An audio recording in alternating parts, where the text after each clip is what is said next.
La Guerra Fría está en pleno apogeo. En Nueva York, un hombre cae misteriosamente desde la ventana de un hotel. En Kentucky, mediante un experimento secreto, se administra LSD a presos durante 2 meses y medio. En Montreal, un médico suministra cientos de descargas eléctricas a sus pacientes psiquiátricos. ¿Hasta dónde llega la Agencia Central de Inteligencia para luchar contra la nueva amenaza del comunismo? Guerra bacteriológica, lavado de cerebro, incluso asesinato. ¿Cuál es la verdadera historia detrás de los experimentos secretos de la CIA?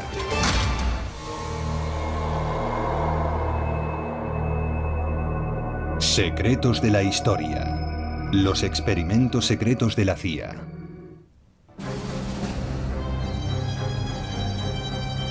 Manhattan, 1953. 2 de la mañana en un gélido fin de semana de Acción de Gracias. El Hotel Statler en la 7ª Avenida.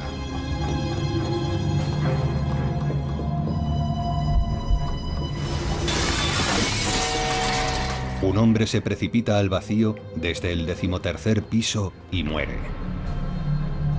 Armand Pastor, el encargado de noche del hotel, es el primero en llegar al lugar. Salí corriendo y vi un cuerpo tendido en el suelo junto a una pared.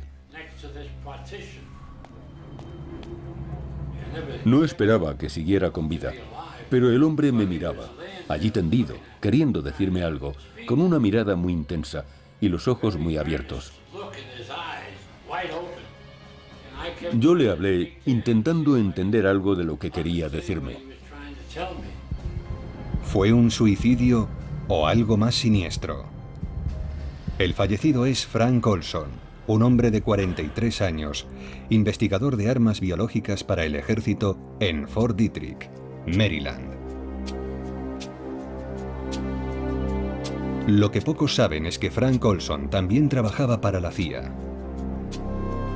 La muerte de Olson no es más que una pieza misteriosa en un rompecabezas mucho más grande, un rompecabezas que de haberse conocido habría escandalizado al país.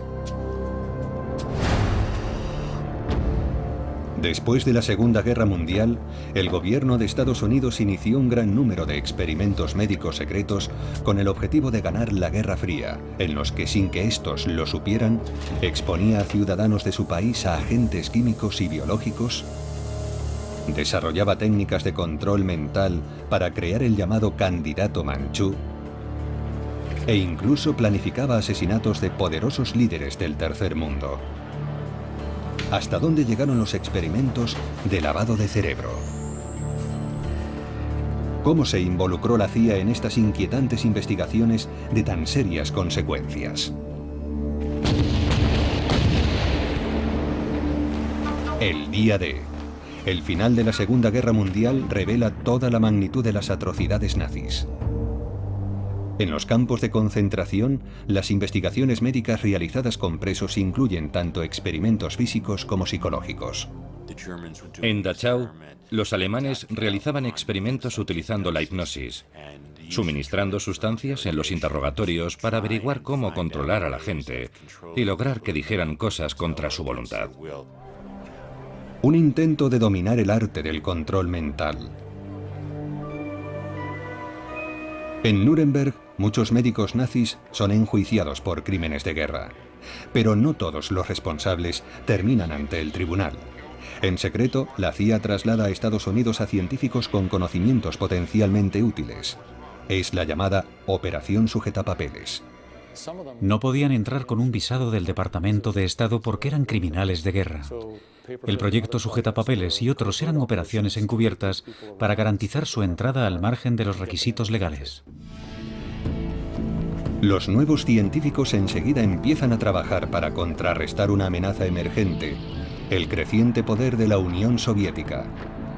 En los años siguientes, la Guerra Fría se intensifica a un ritmo alarmante y las superpotencias compiten por la supremacía militar y científica. El espionaje pasa a ser fundamental. La CIA se embarca en un programa multimillonario de investigaciones de alto secreto sobre el uso encubierto de materiales biológicos y químicos, una expresión inocua para una amplia gama de armas aterradoras y nada convencionales. Bacterias para infectar al enemigo, venenos para asesinar, sueros de la verdad para interrogar. Al mando de estos proyectos clandestinos está el Dr. Sidney Gottlieb, director de la muy secreta división química de la CIA. Fue el químico que desarrolló la metodología para los trucos del oficio, el tipo de cosas que en las películas de James Bond se solía dar a la gente. Gottlieb trabaja en el desarrollo de armas biológicas para la CIA en estrecha colaboración con científicos del ejército en Fort Detrick, Maryland. En el botiquín de Fort Detrick había anthrax, peste, brucelosis, todas las enfermedades importantes. En 1953, el director de estas operaciones especiales en Fort Detrick era Frank Olson. La semana de Acción de Gracias, Olson está en Nueva York para una visita médica, pero los detalles son vagos. En ningún momento fue a su casa. Su familia se entera de su muerte la madrugada del sábado. Su hijo Eric tiene entonces 9 años. Tan solo dijeron que tenían que comunicarnos algo y que mi padre había caído o saltado por una ventana en Nueva York. Lo que les cuentan es tan vago como devastador. No nos dieron detalles, ni uno solo. Y la confusión entre si saltó o se cayó se generó desde el primer momento. Según el informe médico, el cuello y la cara de Olson presentan múltiples laceraciones. En el funeral, el ataúd permanece cerrado. La única explicación que nos dieron fue que estaba demasiado mal herido para verlo. Sin que la familia lo sepa, 2 hombres de la CIA asisten al funeral. El Dr. Sidney Gottlieb y su adjunto, el Dr. Robert Lasbrock. Y hay algo que la familia de Olson todavía no sabe. El agente Lasbrock estaba en la habitación del hotel de Nueva York cuando Olson cayó por la ventana y murió. Las extrañas circunstancias de la muerte de Olson plantean muchos interrogantes. Algunas respuestas se encuentran enterradas en su doble vida secreta trabajando para la CIA. La especialidad de Olson son los sistemas de suministro en aerosol, pero en 1953 su carrera ha evolucionado hacia investigaciones de alto secreto sobre la guerra bacteriológica. Durante los años que trabajó para el Estado, le dio muchas vueltas a lo que hacía y se planteó si estaba bien. La CIA y operaciones especiales del ejército planifican experimentos conjuntos para la dispersión de las nuevas armas biológicas. En más de una ocasión, simulan ataques a una ciudad entera. Uno de los objetivos, la metrópoli más poblada del país, Nueva York. El objetivo, evaluar lo fácil que es envenenar a una ciudad entera con una emisión de bacterias en la red del metro. Personal de Fort Detrick, haciéndose pasar por empresas de mantenimiento, se reparten por las salidas de ventilación del metro. Con total discreción, dejan caer bacterias inofensivas a las vías, mientras otros agentes esperan para tomar muestras a lo largo de la red. El viento generado por los trenes transporta rápidamente los gérmenes por los túneles e infecta toda la red del metro en cuestión de minutos. Con una sustancia más letal, un ataque similar a una ciudad enemiga sería eficiente y mortífero. La CIA no está sola en su esfuerzo por desarrollar nuevas armas contra los comunistas. Estados Unidos firma un acuerdo tripartito con Canadá y Gran Bretaña, los 3 países que trabajan juntos para ganar la Guerra Fría. Las investigaciones británicas sobre guerra bioquímica se llevan a cabo en la base militar de Porton Down, en el suroeste de Inglaterra. Durante los años 30 y 40, Porton Down era líder mundial en investigación bioquímica. Allí conocían el intento de infectar la red del metro de Nueva York. Hubo un intercambio constante de información y la presencia de uno o más científicos estadounidenses en Porton Down era bastante frecuente. En mayo de 1953, los científicos de Porton Down investigan uno de los agentes neurotóxicos más letales conocidos por el hombre, el sarín. Los experimentos se realizan con militares voluntarios, pero los jóvenes soldados no tienen ni idea de lo que están haciendo.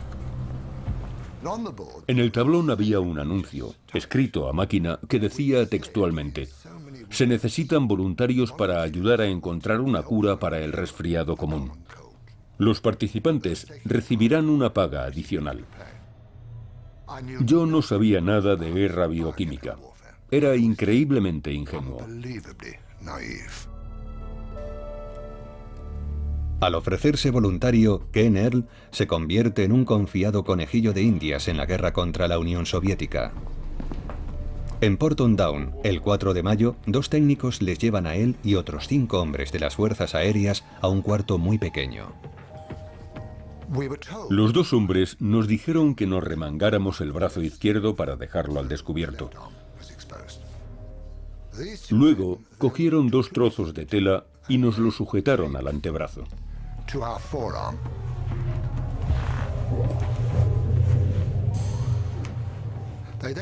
Después nos dieron una careta antigas a cada uno y nos dijeron que no nos la podíamos quitar bajo ningún concepto. Entonces se cerró la puerta herméticamente.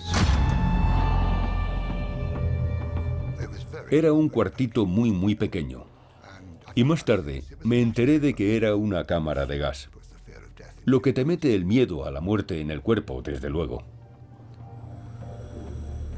Y uno de los técnicos, con un vial y una pipeta, fue pasando de uno en uno y echando 20 gotas en 2 filas en el trozo de tela.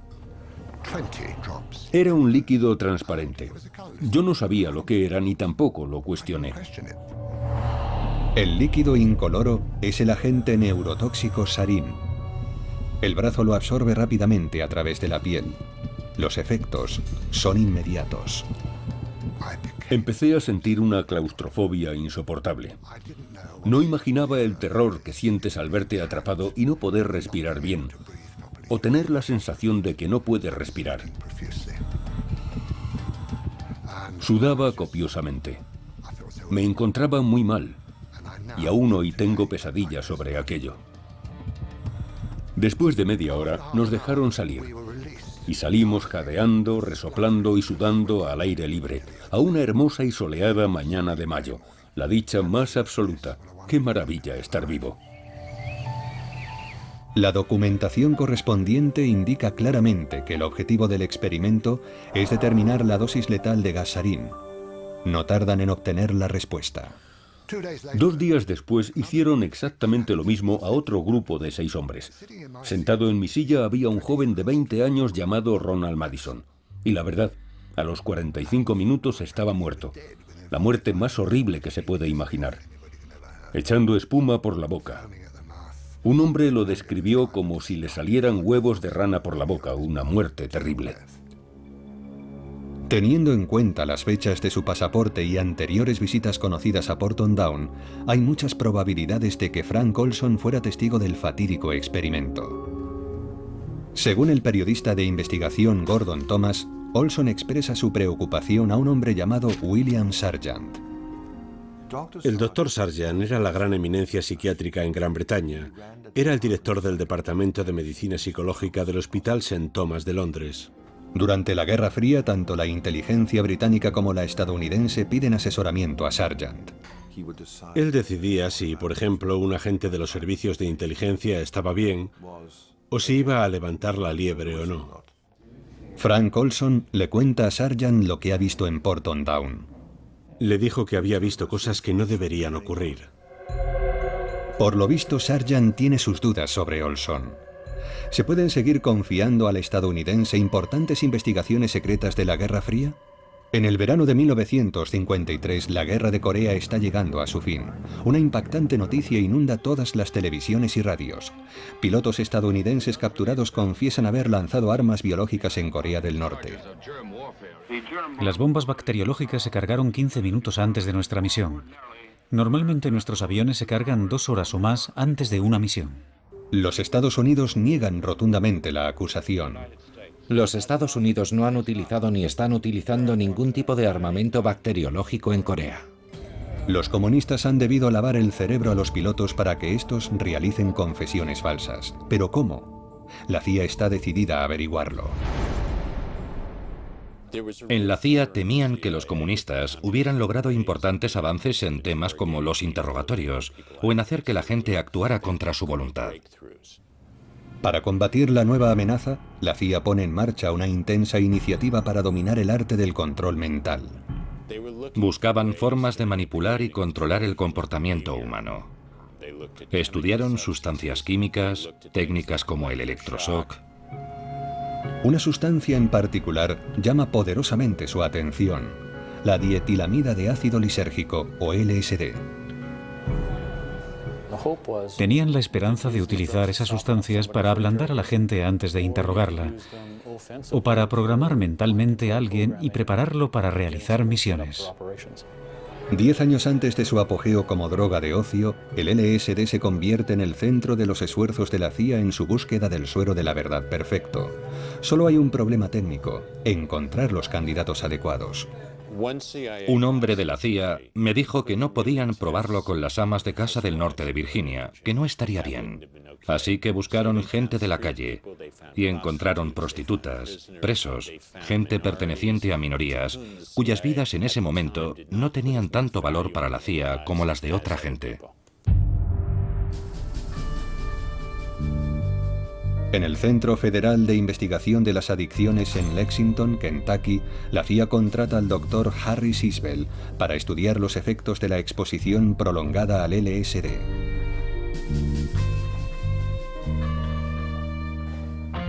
Los candidatos son prisioneros adictos a la heroína, en su mayoría afroamericanos.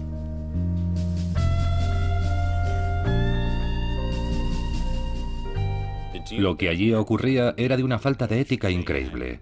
Tenían presos voluntarios a los que se les suministraba LSD como parte del experimento clínico, y después se les daba heroína como recompensa. En un experimento, los presos ingirieron dosis crecientes de LSD durante 77 días seguidos. El Dr. Isbell lo calificó como la demostración de tolerancia a un fármaco más asombrosa que había visto jamás. Muchas de esas cosas vulneran el más mínimo sentido común y cualquier tipo de ética médica. Cualquiera pensaría que es imposible que un médico experimente con drogadictos, primero dándoles alucinógenos y después, como recompensa, suministrándoles más drogas adictivas. Pero eso ocurrió. Está perfectamente documentado. Instituciones de todo Estados Unidos se apuntan a las investigaciones de la CIA, sirviendo patrióticamente a su país en la lucha contra el comunismo. Mientras la CIA estudia los efectos del LSD en el individuo, el ejército amplía sus investigaciones aplicándolas a batallones enteros. Este experimento con drogas alucinógenas se grabó en la década de 1950. Se les administraba LSD y se les daba la orden de marchar en formación. Y en lugar de permanecer en formación, se desviaban en distintas direcciones, riendo, bromeando, sin ningún tipo de orden. El ejército buscaba una sustancia capaz de incapacitar al enemigo durante breves periodos de tiempo sin matarlo. Y al principio el LSD parecía poder ser útil para ese propósito. Para estas pruebas se utilizan voluntarios militares que saben que están tomando las sustancias. La CIA tiene en mente una misión muy distinta: probar las drogas sin el conocimiento de los sujetos. Se le podía administrar LSD a un diplomático ruso en una fiesta para conocer su reacción.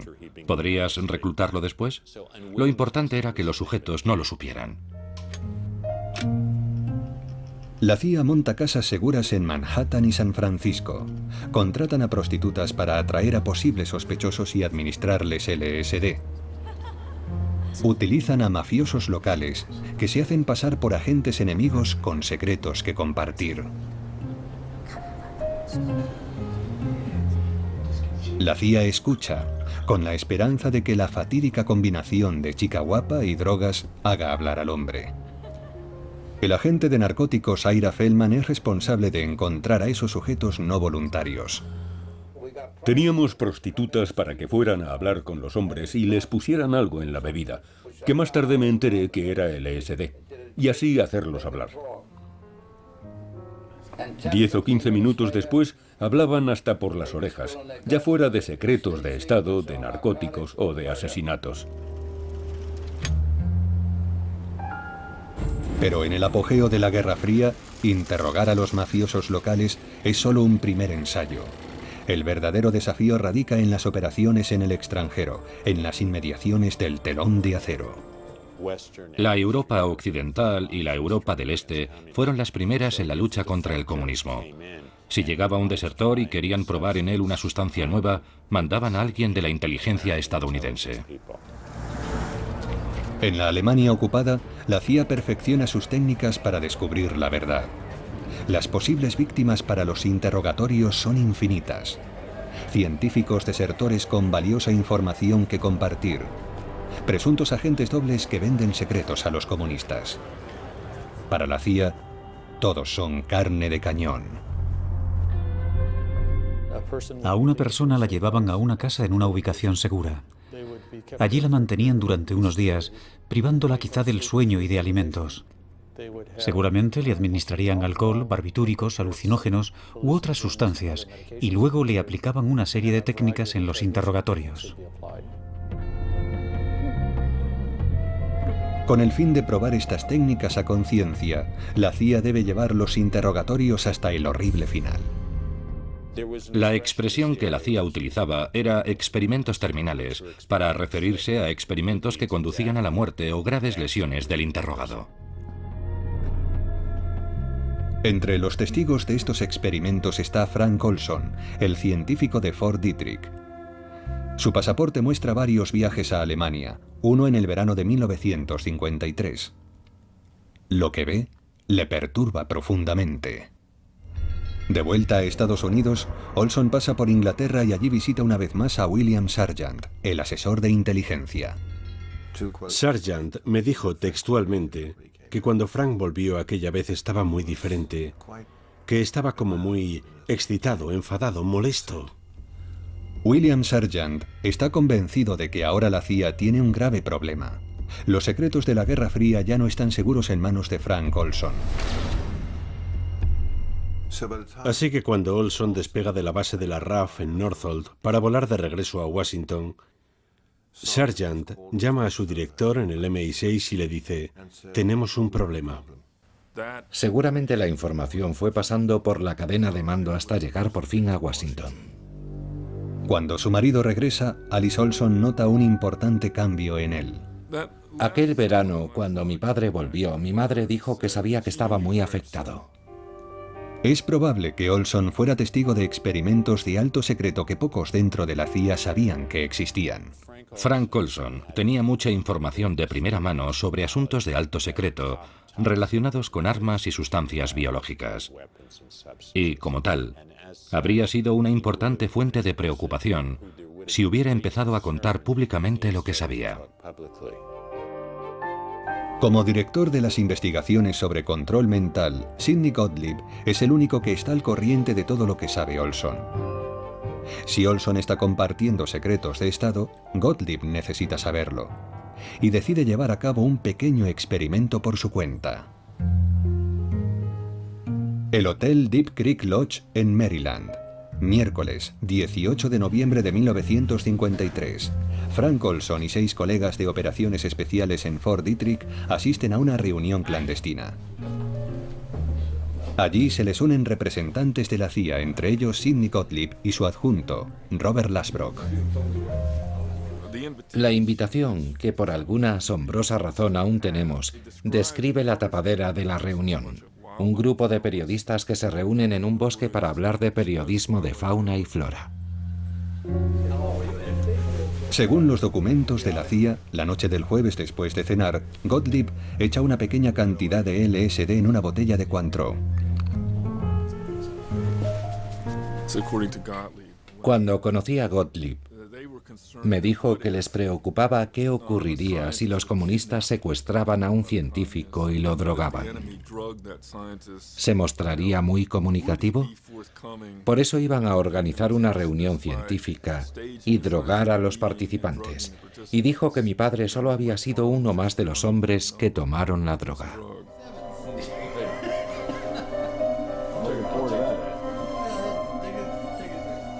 Supuestamente, todos los científicos presentes, excepto 2, están drogados sin saberlo.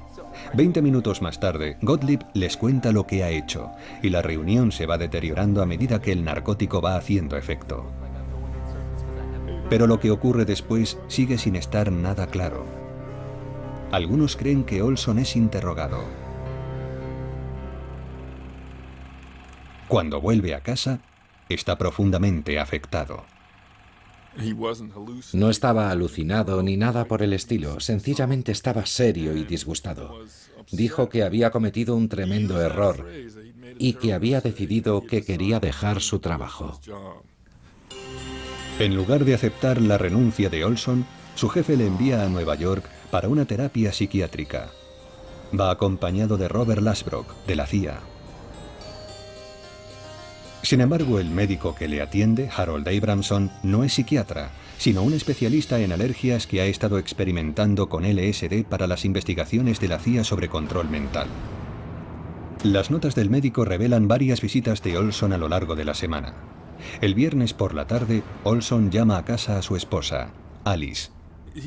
Dijo que se encontraba mucho mejor, que solo quería tranquilizarla y que tenía ganas de verla al día siguiente. Pero a las 2 de la madrugada del sábado, Frank Olson cae desde el 13º piso del hotel y muere. La CIA asegura que es un suicidio. No dan ninguna explicación a la familia, pero en secreto, la conclusión es que la causa está en el LSD ingerido 9 días antes.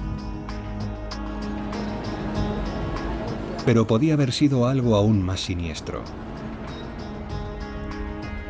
Según el encargado de noche, inmediatamente después de la muerte de Olson, el telefonista del hotel oye cómo Lasbrock llama al doctor Abramson. Y le dijo, ya se ha ido.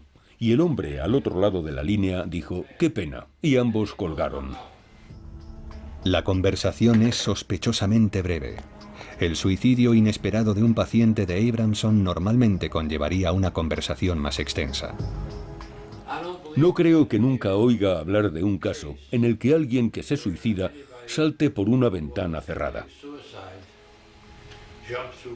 Creo que intentaba decirme que alguien lo había tirado por la puñetera ventana. Sea suicidio o asesinato, si William Sargant tiene razón y Frank Olson es una amenaza para la seguridad de la CIA, su muerte lo silencia para siempre. Los experimentos secretos de la CIA permanecen a salvo, por ahora.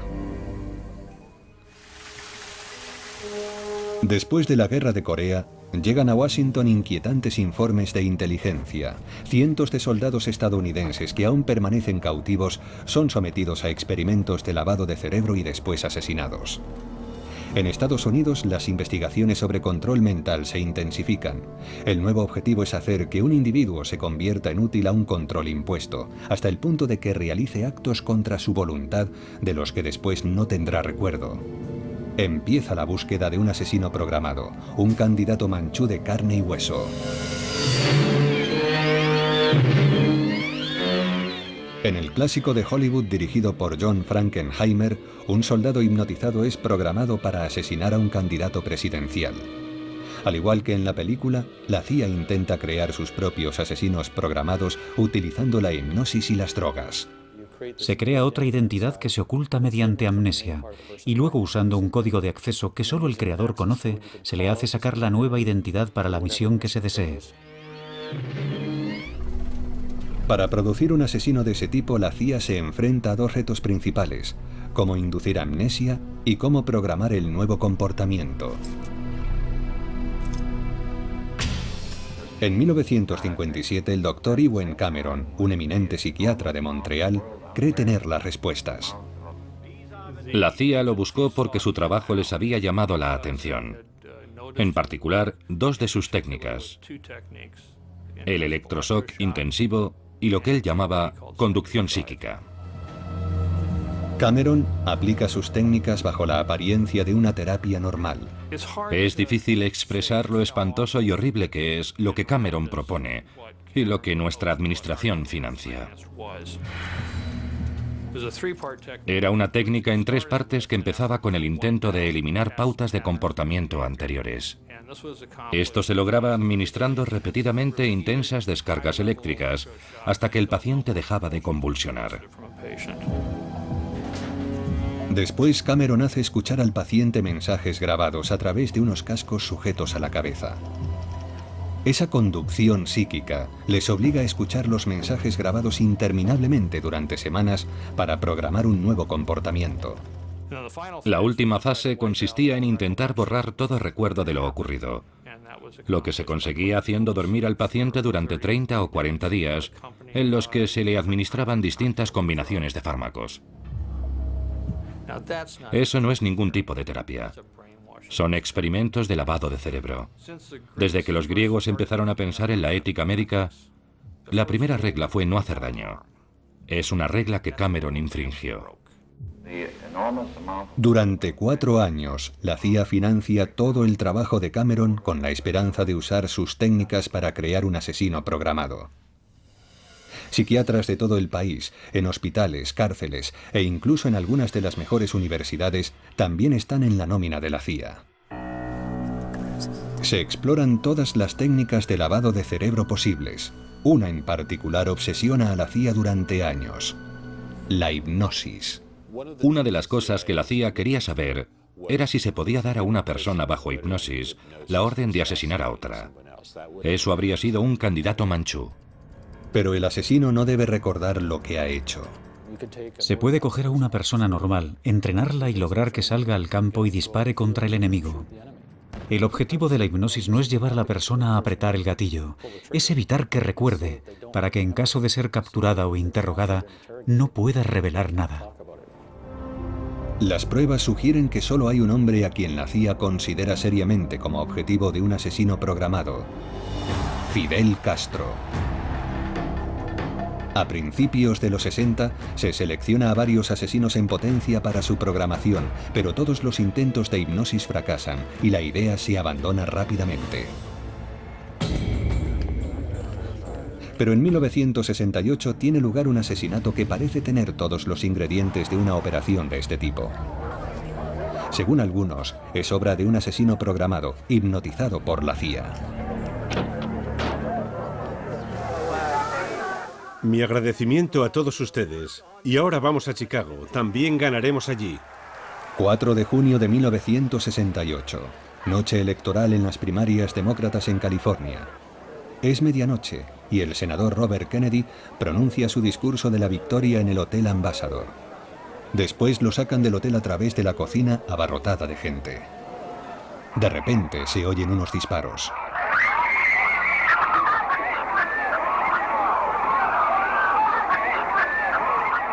«26 horas más tarde, Robert Kennedy es declarado muerto. Mientras se llevan a su atacante, el joven Sirhan Vishara Sirhan, de 24 años, varios testigos reparan en su extraña actitud, como si estuviera en trance. Parecía estar como en un sueño. No recordaba ninguno de los detalles de lo que acababa de hacer, ni podía explicarlo. Le dijeron lo que había hecho y se quedó estupefacto. La aparente pérdida de memoria de Sirhan es aprovechada por los defensores de la teoría de la conspiración.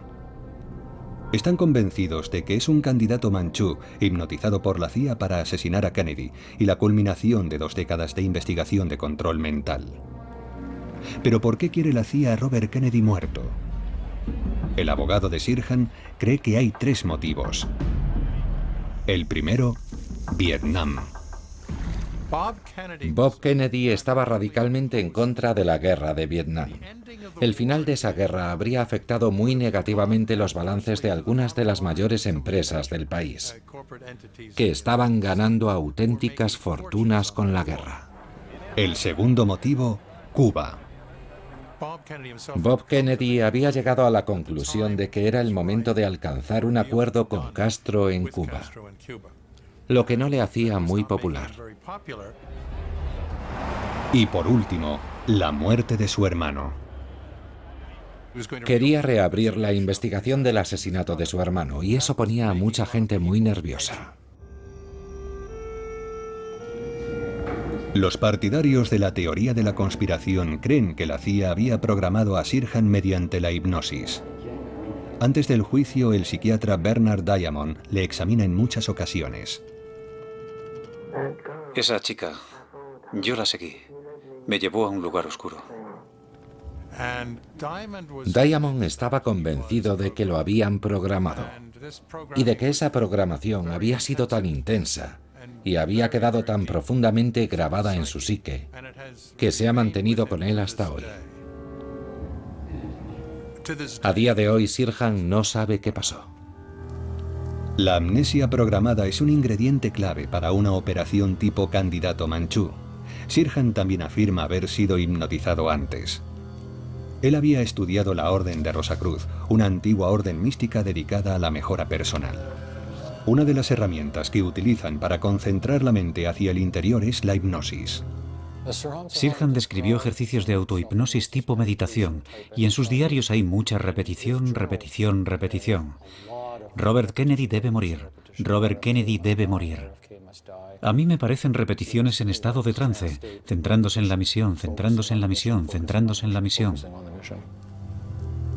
En la película El candidato Manchú, el detonante de la misión del asesino es una carta, la reina de diamantes. Pero puede ser cualquier cosa. Los documentos de la CIA describen gestos de la mano, tonos por teléfono, palabras. Se puede hipnotizar a alguien y programar el detonante que sea para que el sujeto entre en ese estado de trance. Numerosos testigos afirman haber visto a una mujer con un vestido de lunares hablando con Sirhan en la cocina momentos antes de los disparos. Llevaba un vestido de lunares. ¿Y el pelo? ¿De qué color era?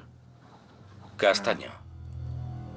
Para los teóricos de la conspiración, esa misteriosa mujer es la reina de diamantes de Sirhan, la que le da la señal de disparar.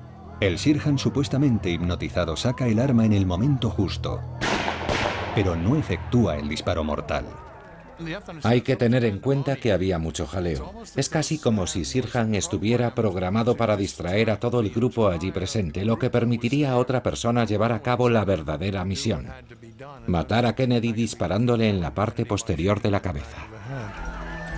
Las pruebas balísticas parecen apoyar esta afirmación. Robert Kennedy recibe el impacto de 3 balas, todas disparadas desde atrás. El tiro mortal es disparado a pocos centímetros de su cráneo, pero Sirhan en ningún momento se acerca tanto. Ningún testigo lo sitúa a una distancia inferior al metro o metro y poco de Bob Kennedy, y siempre delante de él. A las supuestas pruebas a favor de la conspiración hay que añadir el número de balas disparadas. Kennedy recibe 3 impactos. 5 de los presentes también resultan heridos, y varios impactos más de bala se localizan en las puertas y el techo, lo que sugiere al menos 10 disparos. La pistola de Sirhan, de calibre 22, solo tiene 8 balas. Para más de 8 balas haría falta una segunda arma.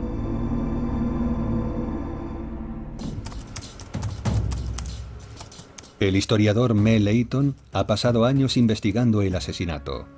Intenta localizar a la joven del vestido de lunares que supuestamente fue vista hablando con Sirhan. Después de repasar las imágenes tomadas aquella noche en el Hotel Ambassador, he aislado la imagen de una joven con un vestido de lunares, de pie junto a un hombre que se parece a Sirhan. Pero no es él. Es posible que las declaraciones de los testigos sobre una joven con un vestido de lunares con Sirhan sean una confusión de identidad. Leighton cree que Sirhan pudo haber disparado a Kennedy de cerca por detrás, incluso estando situado a 1 metro delante del senador. Cuando Kennedy se abría paso entre la multitud por la cocina, en un momento dado se volvió hacia su izquierda para dar la mano a los trabajadores. Kennedy estira el brazo, presentando a Sirhan el lado derecho de su cuerpo. A Robert Kennedy le disparan bajo la axila, porque evidentemente estaba levantando el brazo derecho como reacción defensiva, y después el arco de la pistola iba siguiendo la cabeza de Kennedy mientras éste se desplomaba. Para determinar el número de balas disparadas, Eaton envía una copia de la única grabación completa de audio que existe del asesinato a Steve Barber, un especialista en acústica.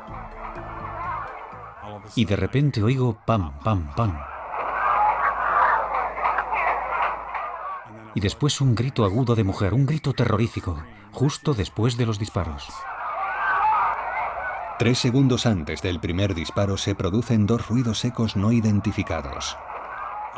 El primer ruido seco lo descarté sin dudarlo. Era como si el micrófono hubiera tropezado con algo. El segundo ruido, creo que o bien es el golpe de una puerta contra la pared o un globo al explotar. El gráfico de la grabación muestra claramente un pico cada vez que se dispara el arma. Se ve perfectamente que se dispararon 8 balas. Si los partidarios de la teoría de la conspiración creen que hay más de 8 disparos, tendrán que explicar por qué no se captan más disparos en la grabación. Para Eaton no existe la menor duda. Sirhan fue el único asesino y la CIA no tuvo nada que ver. Muchos especialistas en hipnosis cuestionan la validez de toda la teoría del candidato manchú. No creo que ese supuesto detonante capaz de poner a una persona en estado hipnótico para cometer un asesinato funcione. Por lo visto, la CIA llega a la misma conclusión. En 1968, después de invertir millones de dólares, la agencia abandona las investigaciones para programar un asesino hipnotizado, tras llegar a la conclusión de que es inviable. No renuncias a tu voluntad. No te conviertes en un ingenuo, un chivo expiatorio o un autómata sin voluntad, a pesar de algunas creencias populares que así lo creen. En 1972, Sidney Gottlieb pone fin a las investigaciones de la CIA para el control biológico y químico de la conducta humana, alegando su peso cada vez menor en las operaciones clandestinas.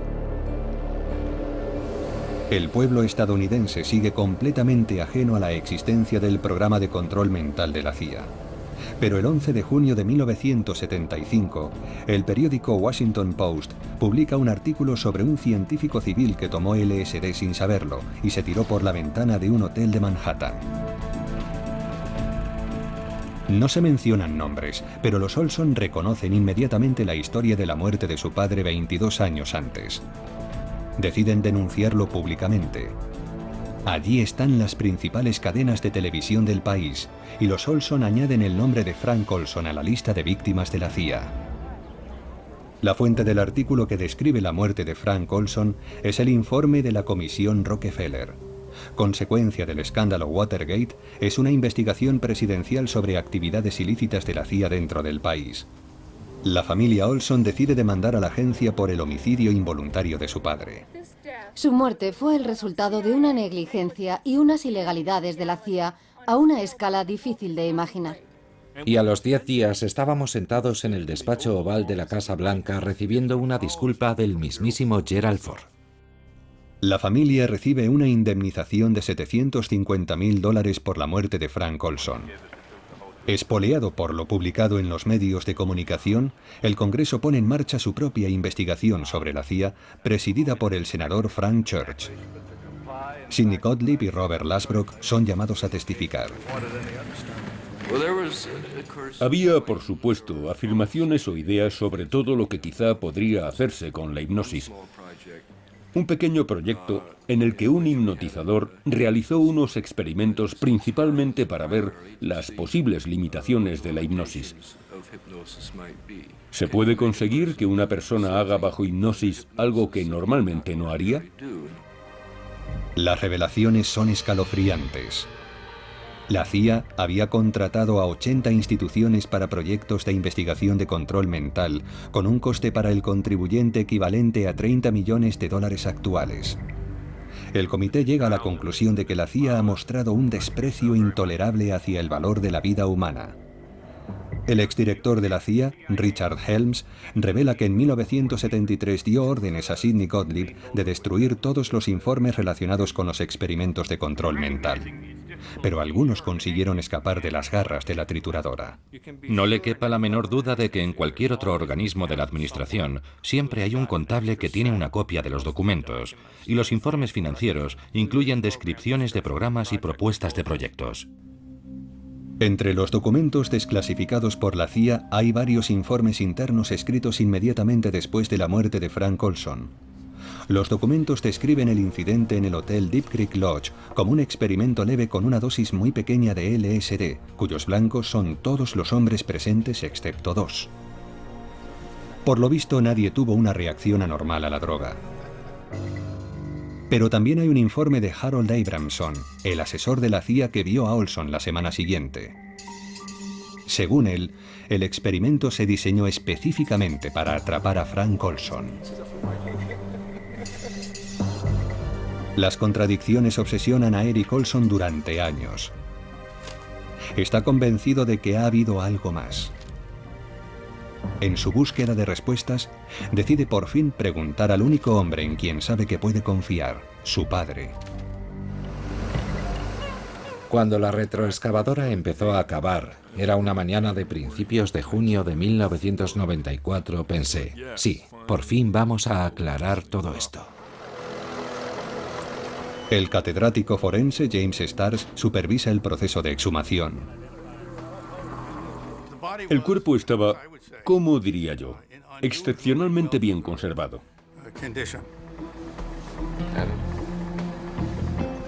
Una cosa queda clara enseguida. No había indicios de laceraciones en la cara ni en la cabeza. Lo que contradice explícitamente el informe médico y la versión que la CIA da a los Olson. Había algo más que la CIA no quería que viera la familia.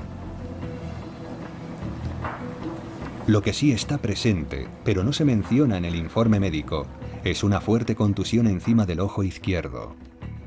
Pero Olson golpeó el suelo primero con los pies y después cayó hacia atrás. Puede ser que alguien, tal y como habíamos supuesto, primero le golpeara en la cabeza, dejándolo incapaz de protegerse, y después hiciera lo inevitable, tirarlo por la ventana. Si eso es cierto, Frank Olson fue asesinado. Durante su investigación, Eric Olson hace un descubrimiento inquietante. El mismo año de la muerte de Frank Olson, la CIA publica su primer manual del asesinato. El manual del asesinato especifica la mejor forma de matar a alguien y hacer que parezca un accidente. Para ellos, la mejor forma de hacerlo es una caída desde una ventana alta como mínimo a 22 metros. Y dice, primero hay que dejar al sujeto sin sentido con un golpe en la sien justo encima de uno de los ojos, antes de lanzarlo al vacío. La descripción coincide al 100% con lo que encontramos y lo que interpretamos a partir de los restos del Dr. Olson. Creo que a Frank Olson lo arrojaron por la ventana de forma intencionada, deliberada, con malicia y con premeditación. Pero el periodista de investigación John Marks discrepa. He dedicado muchísimo tiempo a investigar este asunto y nunca he encontrado ninguna prueba de que Olson fuera empujado por la ventana. Hay que aceptar que cuando realizas ese tipo de trabajo para el Estado, que es ilícito e inmoral, tienes que estar preparado para aceptar las consecuencias, que incluyen la eliminación de personas problemáticas. ¿Qué otra tapadera se puede presentar aparte del suicidio? En la lucha contra el comunismo, el Estado sacrificó los derechos de muchos individuos. Cuando el catedrático Stars preguntó a Sidney Gottlieb sobre los experimentos secretos de la CIA en seres humanos, Gottlieb afirmó que hoy volvería a hacer lo mismo.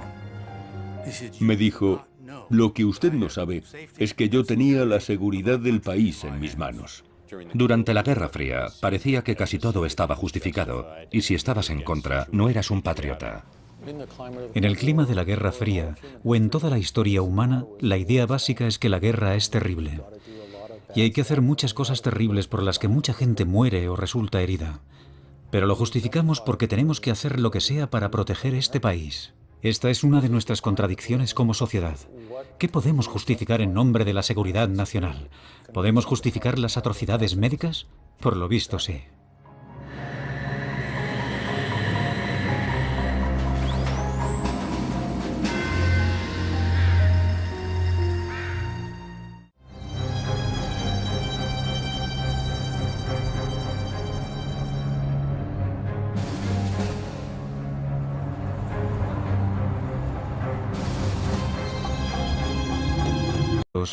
Tendrán que explicar por qué no se captan más disparos en la grabación. Para Eyton no existe la menor duda. Sirhan fue el único asesino y la CIA no tuvo nada que ver. Muchos especialistas en hipnosis cuestionan la validez de toda la teoría del candidato manchú. No creo que ese supuesto detonante capaz de poner a una persona en estado hipnótico para cometer un asesinato funcione. Por lo visto, la CIA llega a la misma conclusión. En 1968, después de invertir millones de dólares, la agencia abandona las investigaciones para programar un asesino hipnotizado, tras llegar a la conclusión de que es inviable. No renuncias a tu voluntad. No te conviertes en un ingenuo, un chivo expiatorio o un autómata sin voluntad, a pesar de algunas creencias populares que así lo creen. En 1972, Sidney Gottlieb pone fin a las investigaciones de la CIA para el control biológico y químico de la conducta humana, alegando su peso cada vez menor en las operaciones clandestinas. El pueblo estadounidense sigue completamente ajeno a la existencia del programa de control mental de la CIA. Pero el 11 de junio de 1975, el periódico Washington Post publica un artículo sobre un científico civil que tomó LSD sin saberlo y se tiró por la ventana de un hotel de Manhattan. No se mencionan nombres, pero los Olson reconocen inmediatamente la historia de la muerte de su padre 22 años antes. Deciden denunciarlo públicamente. Allí están las principales cadenas de televisión del país, y los Olson añaden el nombre de Frank Olson a la lista de víctimas de la CIA. La fuente del artículo que describe la muerte de Frank Olson es el informe de la Comisión Rockefeller. Consecuencia del escándalo Watergate, es una investigación presidencial sobre actividades ilícitas de la CIA dentro del país. La familia Olson decide demandar a la agencia por el homicidio involuntario de su padre. Su muerte fue el resultado de una negligencia y unas ilegalidades de la CIA a una escala difícil de imaginar. Y a los 10 días estábamos sentados en el despacho oval de la Casa Blanca recibiendo una disculpa del mismísimo Gerald Ford. La familia recibe una indemnización de $750.000 por la muerte de Frank Olson. Espoleado por lo publicado en los medios de comunicación, el Congreso pone en marcha su propia investigación sobre la CIA, presidida por el senador Frank Church. Sidney Gottlieb y Robert Lasbrock son llamados a testificar. Había, por supuesto, afirmaciones o ideas sobre todo lo que quizá podría hacerse con la hipnosis. Un pequeño proyecto en el que un hipnotizador real... Por lo visto, Sargent tiene sus dudas sobre Olson. ¿Se pueden seguir confiando al estadounidense importantes investigaciones secretas de la Guerra Fría? En el verano de 1953, la Guerra de Corea está llegando a su fin. Una impactante noticia inunda todas las televisiones y radios. Pilotos estadounidenses capturados confiesan haber lanzado armas biológicas en Corea del Norte. Las bombas bacteriológicas se cargaron 15 minutos antes de nuestra misión. Normalmente nuestros aviones se cargan 2 horas o más antes de una misión. Los Estados Unidos niegan rotundamente la acusación. Los Estados Unidos no han utilizado ni están utilizando ningún tipo de armamento bacteriológico en Corea. Los comunistas han debido lavar el cerebro a los pilotos para que estos realicen confesiones falsas. ¿Pero cómo? La CIA está decidida a averiguarlo. En la CIA temían que los comunistas hubieran logrado importantes avances en temas como los interrogatorios o en hacer que la gente actuara contra su voluntad. Para combatir la nueva amenaza, la CIA pone en marcha una intensa iniciativa para dominar el arte del control mental. Buscaban formas de manipular y controlar el comportamiento humano. Estudiaron sustancias químicas, técnicas como el electroshock. Una sustancia en particular llama poderosamente su atención. la dietilamida de ácido lisérgico, o LSD. Tenían la esperanza de utilizar esas sustancias para ablandar a la gente antes de interrogarla, o para programar mentalmente a alguien y prepararlo para realizar misiones.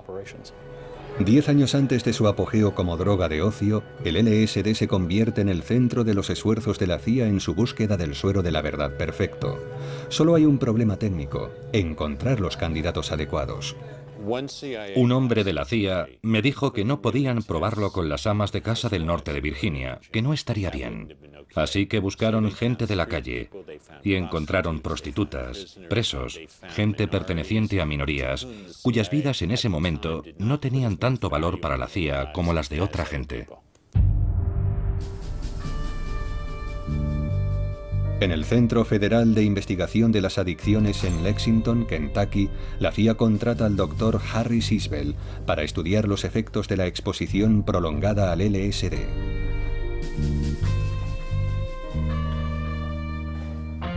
Los candidatos son prisioneros adictos a la heroína, en su mayoría afroamericanos.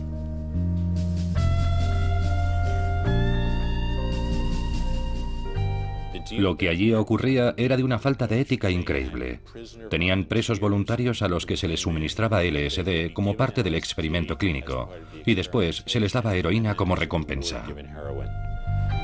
Y están las principales cadenas de televisión del país, y los Olson añaden el nombre de Frank Olson a la lista de víctimas de la CIA.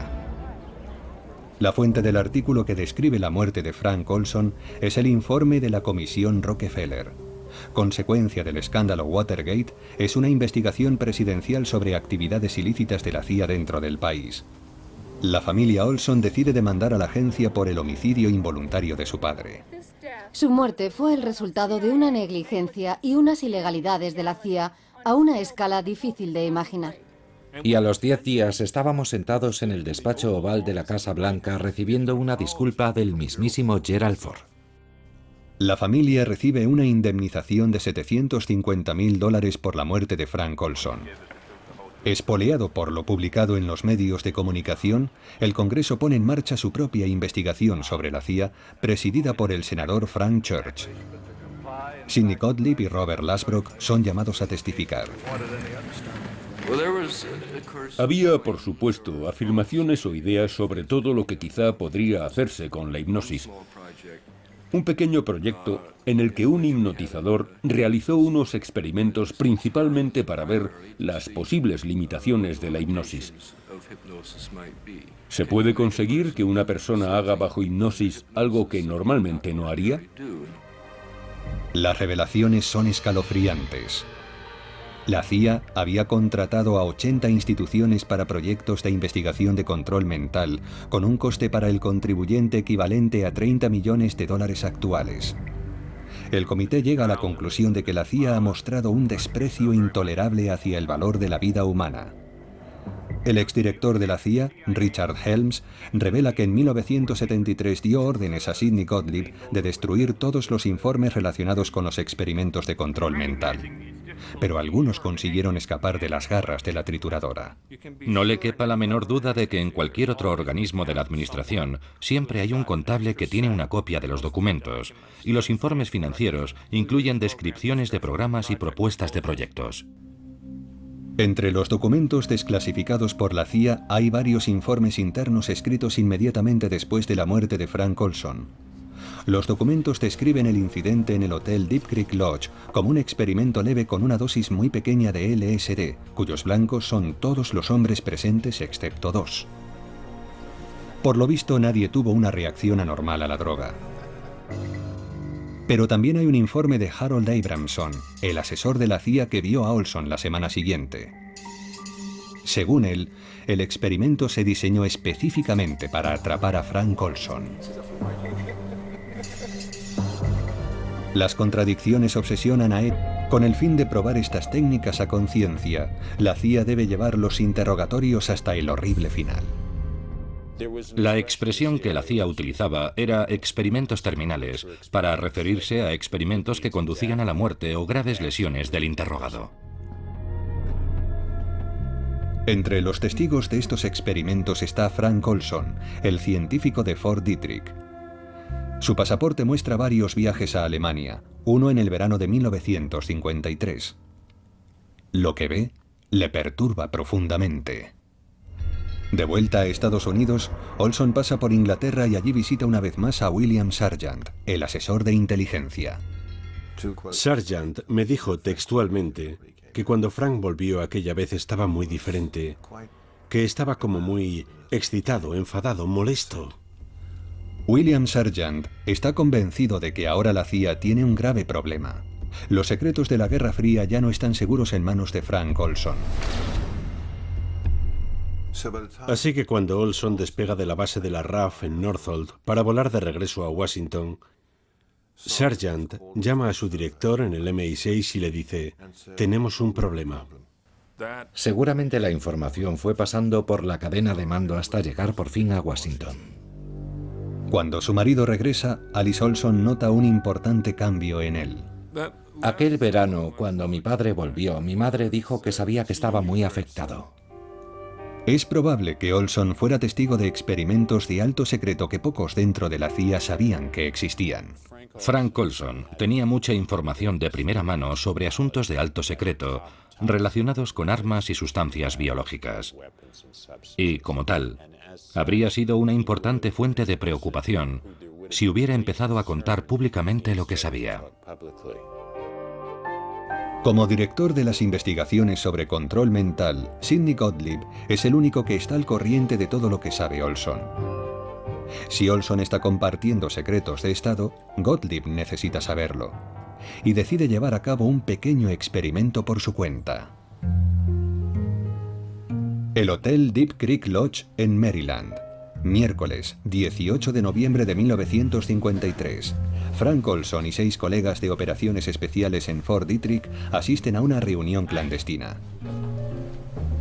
Allí se les unen representantes de la CIA, entre ellos Sidney Gottlieb y su adjunto, Robert Lasbrock. La invitación, que por alguna asombrosa razón aún tenemos, describe la tapadera de la reunión. Un grupo de periodistas que se reúnen en un bosque para hablar de periodismo de fauna y flora. Según los documentos de la CIA, la noche del jueves después de cenar, pasar por agentes enemigos con secretos que compartir. La CIA escucha, con la esperanza de que la fatídica combinación de chica guapa y drogas haga hablar al hombre. El agente de narcóticos Ira Feldman es responsable de encontrar a esos sujetos no voluntarios. Teníamos prostitutas para que fueran a hablar con los hombres y les pusieran algo en la bebida, que más tarde me enteré que era LSD, y así hacerlos hablar. 10 o 15 minutos después hablaban hasta por las orejas, ya fuera de secretos de Estado, de narcóticos o de asesinatos.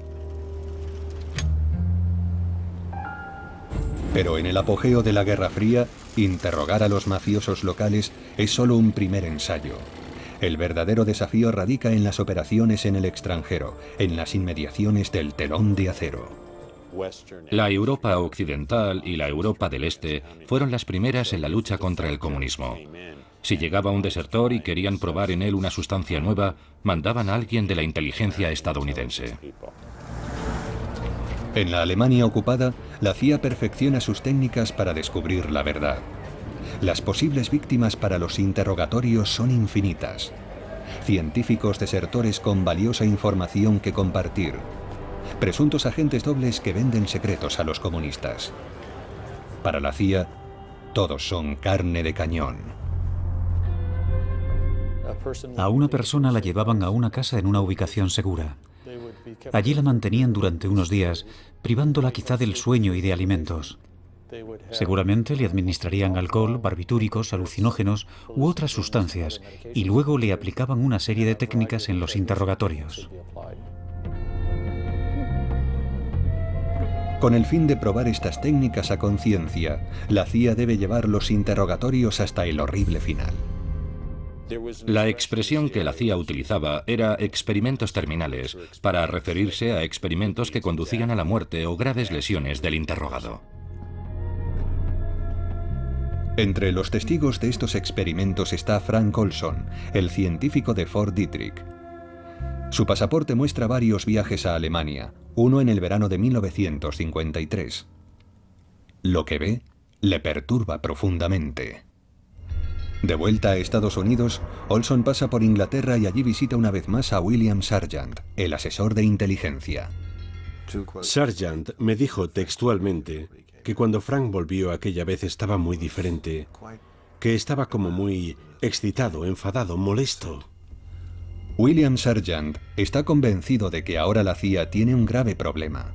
Los secretos de la Guerra Fría ya no están seguros en... Después, Cameron hace escuchar al paciente mensajes grabados a través de unos cascos sujetos a la cabeza. Esa conducción psíquica les obliga a escuchar los mensajes grabados interminablemente durante semanas para programar un nuevo comportamiento. La última fase consistía en intentar borrar todo recuerdo de lo ocurrido, lo que se conseguía haciendo dormir al paciente durante 30 o 40 días, en los que se le administraban distintas combinaciones de fármacos. Eso no es ningún tipo de terapia. Son experimentos de lavado de cerebro. Desde que los griegos empezaron a pensar en la ética médica, la primera regla fue no hacer daño. Es una regla que Cameron infringió. Durante 4 años, la CIA financia todo el trabajo de Cameron con la esperanza de usar sus técnicas para crear un asesino programado. Psiquiatras de todo el país, en hospitales, cárceles e incluso en algunas de las mejores universidades, también están en la nómina de la CIA. Se exploran todas las técnicas de lavado de cerebro posibles. Una en particular obsesiona a la CIA durante años: la hipnosis. Una de las cosas que la CIA quería saber era si se podía dar a una persona bajo hipnosis la orden de asesinar a otra. Eso habría sido un candidato manchú. Pero el asesino no debe recordar lo que ha hecho. Se puede coger a una persona normal, entrenarla y lograr que salga al campo y dispare contra el enemigo. El objetivo de la hipnosis no es llevar a la persona a apretar el gatillo, es evitar que recuerde, para que en caso de ser capturada o interrogada, no pueda revelar nada. Las pruebas sugieren que solo hay un hombre a quien la CIA considera seriamente como objetivo de un asesino programado: Fidel Castro. A principios de los 60, se selecciona a varios asesinos en potencia para su programación, pero todos los intentos de hipnosis fracasan y la idea se abandona rápidamente. Pero en 1968 tiene lugar un asesinato que parece tener todos los ingredientes de una operación de este tipo. Según algunos, es obra de un asesino programado, hipnotizado por la CIA. Mi agradecimiento a todos ustedes. Y ahora vamos a Chicago. También ganaremos allí. 4 de junio de 1968. Noche electoral en las primarias demócratas en California. Es medianoche y el senador Robert Kennedy pronuncia su discurso de la victoria en el Hotel Ambassador. Después lo sacan del hotel a través de la cocina abarrotada de gente. De repente se oyen unos disparos.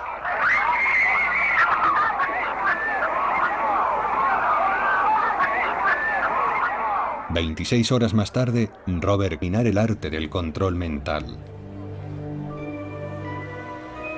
En Nuremberg, muchos médicos nazis son enjuiciados por crímenes de guerra. Pero no todos los responsables terminan ante el tribunal. En secreto, la CIA traslada a Estados Unidos a científicos con conocimientos potencialmente útiles. Es la llamada Operación Sujetapapeles. No podían entrar con un visado del Departamento de Estado porque eran criminales de guerra. El proyecto Sujetapapeles y otros eran operaciones encubiertas para garantizar su entrada al margen de los requisitos legales. Los nuevos científicos enseguida empiezan a trabajar para contrarrestar una amenaza emergente: el creciente poder de la Unión Soviética. En los años siguientes, la Guerra Fría se intensifica a un ritmo alarmante y las superpotencias compiten por la supremacía militar y científica. El espionaje pasa a ser fundamental.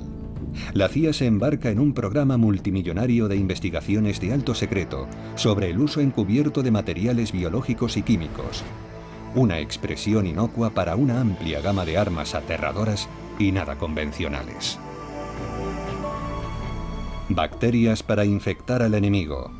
Venenos para asesinar. sueros de la verdad para interrogar. Al mando de estos proyectos clandestinos está el Dr. Sidney Gottlieb, director de la muy secreta división química de la CIA. Fue el químico que desarrolló la metodología para los trucos del oficio, el tipo de cosas que en las películas de James Bond se solía dar a la gente. Gottlieb trabaja en el desarrollo de armas biológicas para la CIA en estrecha colaboración con científicos del ejército en Fort Detrick, Maryland. En el botiquín de Fort Detrick había anthrax, peste, brucelosis, todas las enfermedades importantes. En 1953, el director de estas operaciones especiales en Fort Detrick era Frank Olson. La semana de Acción de Gracias, Olson está en Nueva York para una visita médica, pero los detalles son vagos. En ningún momento fue a su casa. Su familia se entera de su muerte la madrugada del sábado. Su hijo Eric tiene entonces 9 años. Tan solo dijeron que tenían que comunicarnos algo y que mi padre había caído o saltado por una ventana en Nueva York. Lo que les cuentan es tan vago como devastador. No nos dieron detalles, ni uno solo. Y la confusión entre si saltó o se cayó se generó desde el primer momento.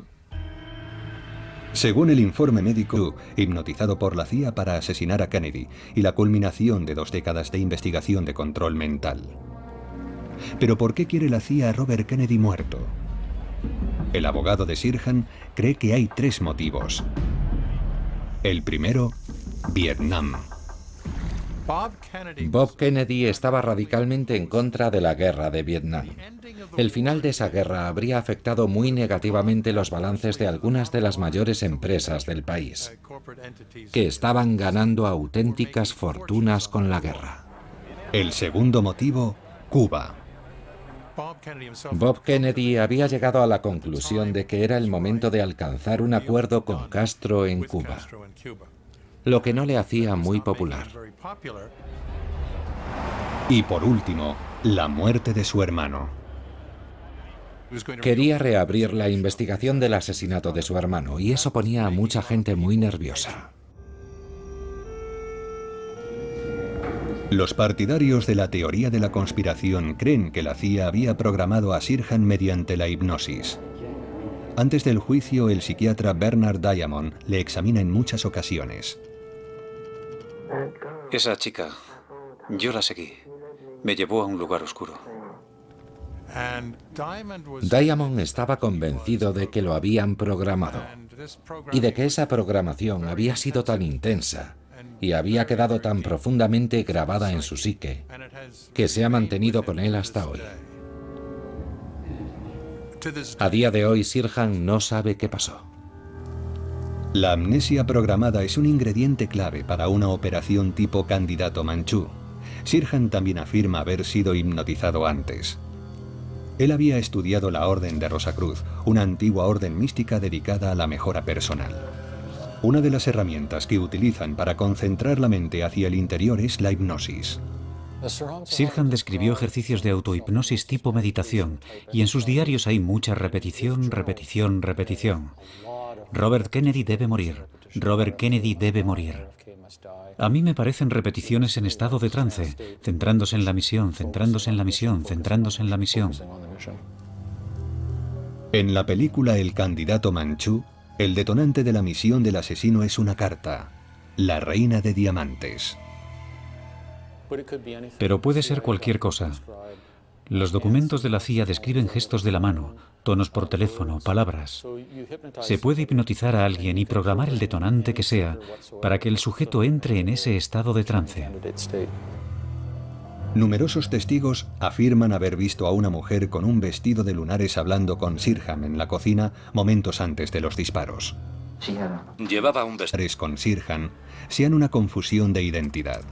Eyton cree que Sirhan pudo haber disparado a Kennedy de cerca por detrás, incluso estando situado a 1 metro delante del senador. Cuando Kennedy se abría paso entre la multitud por la cocina, en un momento dado se volvió hacia su izquierda para dar la mano a los trabajadores. Kennedy estira el brazo, presentando a Sirhan el lado derecho de su cuerpo. A Robert Kennedy le disparan bajo la axila, porque evidentemente estaba levantando el brazo derecho como reacción defensiva, y después el arco de la pistola iba siguiendo la cabeza de Kennedy mientras éste se desplomaba. Para determinar el número de balas disparadas, Eaton envía una copia de la única grabación completa de audio que existe del asesinato a Steve Barber, un especialista en acústica. Y de repente oigo pam, pam, pam. Y después un grito agudo de mujer, un grito terrorífico, justo después de los disparos. 3 segundos antes del primer disparo se producen 2 ruidos secos no identificados. El primer ruido seco lo descarté sin dudarlo. Era como si el micrófono hubiera tropezado con algo. El segundo ruido, creo que o bien es el golpe de una puerta contra la pared o un globo al explotar. El gráfico de la grabación muestra claramente un pico cada vez que se dispara el arma. Se ve perfectamente que se dispararon 8 balas. Si los partidarios de la teoría de la conspiración creen que hay más de 8 disparos, tendrán que explicar por qué no se captan más disparos en la grabación. Para Eaton no existe la menor duda. Sirhan fue el único asesino y la CIA no tuvo nada que ver. Muchos especialistas en hipnosis cuestionan la validez de toda la teoría del candidato manchú. No creo que ese supuesto detonante capaz de poner a una persona en estado hipnótico para cometer un asesinato funcione. Por lo visto, la CIA llega a la misma conclusión. En 1968, después de invertir millones de dólares, la agencia abandona las investigaciones para programar un asesino hipnotizado, tras llegar a la conclusión de que es inviable. No renuncias a tu voluntad. No te conviertes en un ingenuo, un chivo expiatorio o un autómata sin voluntad, a pesar de algunas creencias populares que así lo creen. En 1972, Sidney Gottlieb pone fin a las investigaciones de la CIA para el control biológico y químico de la conducta humana, alegando su peso cada vez menor en las operaciones clandestinas. A las supuestas pruebas a favor de la conspiración hay que añadir el número de balas disparadas. Kennedy recibe 3 impactos. 5 de los presentes también resultan heridos, y varios impactos más de bala se localizan en las puertas y el techo, lo que sugiere al menos 10 disparos. La pistola de Sirhan, de calibre 22, solo tiene 8 balas. Para más de 8 balas haría falta una segunda arma.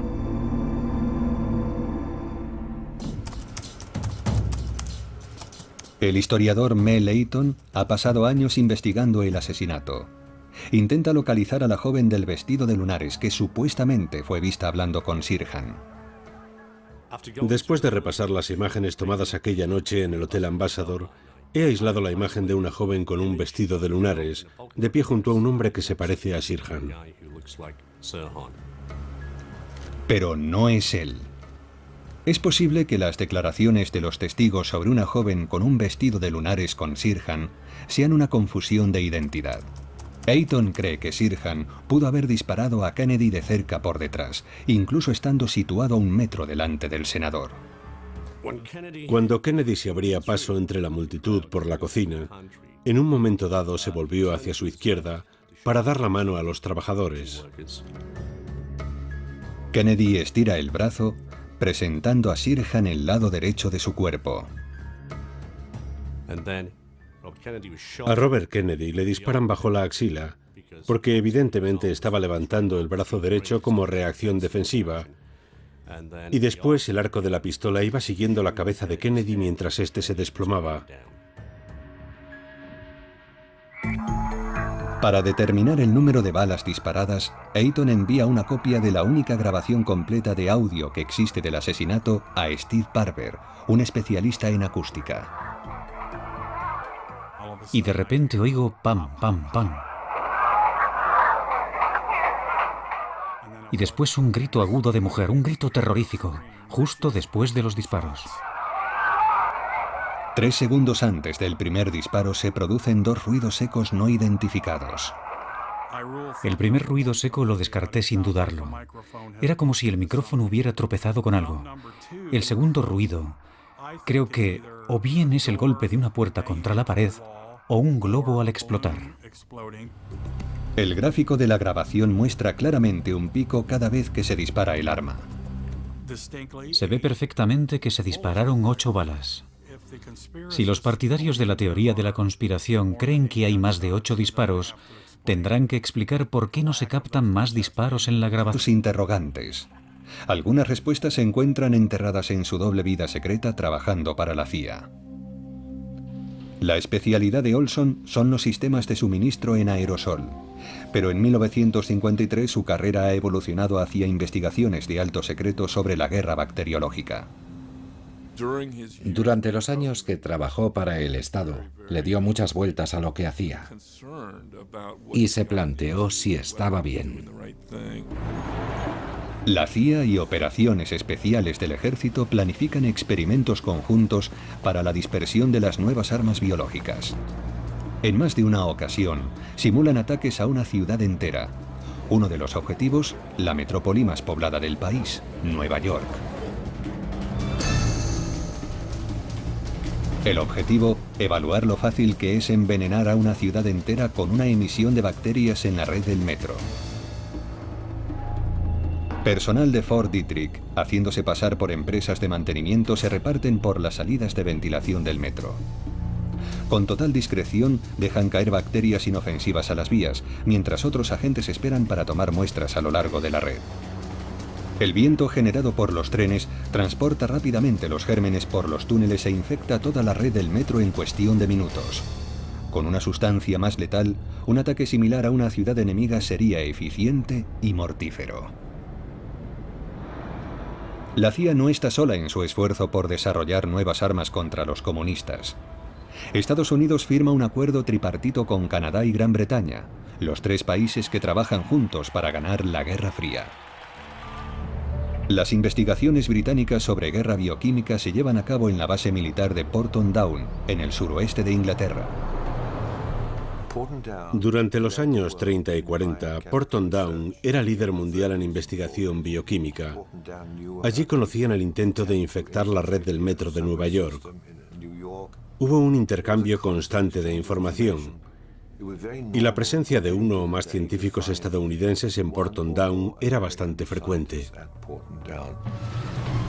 En mayo de 1953, los científicos de Porton Down investigan uno de los agentes neurotóxicos más letales conocidos por el hombre, el sarín. Los experimentos se realizan con militares voluntarios, pero los jóvenes soldados no tienen ni idea de lo que están haciendo.